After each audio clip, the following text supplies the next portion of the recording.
Hello everybody, welcome back to Zake's Place. Today I'm going to show you a game that I personally really love and I played many times on many different platforms, and there are several sequels to it as well. This is a tower defense game called Kingdom Rush, and I'm going to show you a little bit about it. It's made by Ironhide Studios. So this game has some unlockables that you can pay to win faster, but I've beaten every single one except for the last couple because I didn't want to buy them and they weren't free. But I've beaten every single other one without paying any money. Now, tower defense games in general, you have usually like a path and you place towers that defend an area, usually, which you're going to see on this first map here, from enemies or mobs of some kind that come down the path. So I'm just going to start here and ignore the tutorial. This game is very well designed, I think.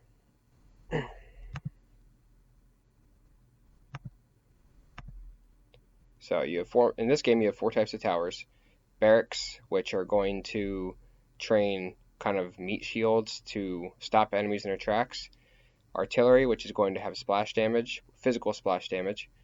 There's going to be archers, which are going to fire faster, lower damage, physical shots. And mages, mage towers, which are going to fire slow, more powerful magic damage. And enemies can be resistant to physical or magic, but not both. So what we're going to do is just make a couple of towers here of both types, and it'll tell you what wave you're at, how many waves you have, how much money you have. You can upgrade towers and unlock higher levels of towers to upgrade as you go. And it'll eventually give you a couple spells that you can use and a hero that you can use as well.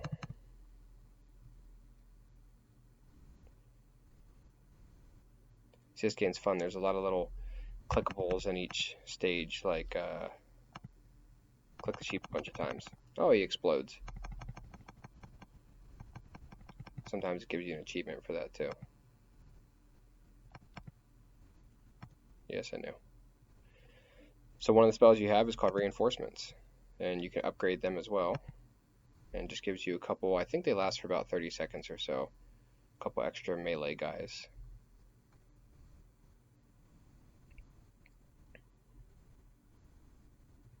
So Kingdom Rush is the first game, then they have Kingdom Rush Frontiers, which is the sequel. Then they have a prequel, which is the third game, Kingdom Rush Origins. And then they have one called Space Marines or Iron Marines, which is like a fantasy sci-fi setting. And then they also have one that's like a prequel, I think, called Kingdom Rush Vengeance. And that one costs like $5, and I just haven't bought it yet. There's like a bestiary, which will tell you the enemies and towers, give you their math descriptions and stat blocks, so to speak.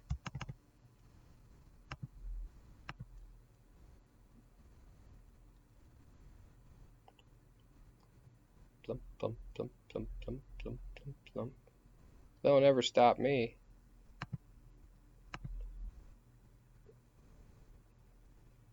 Unless they do that.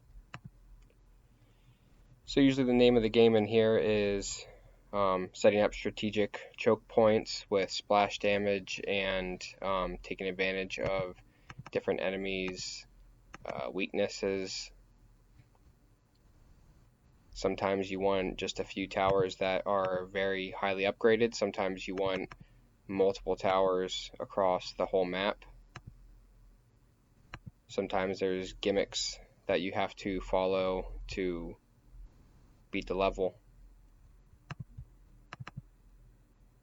And I'll show you what I mean by that in a little bit here after this first level is over.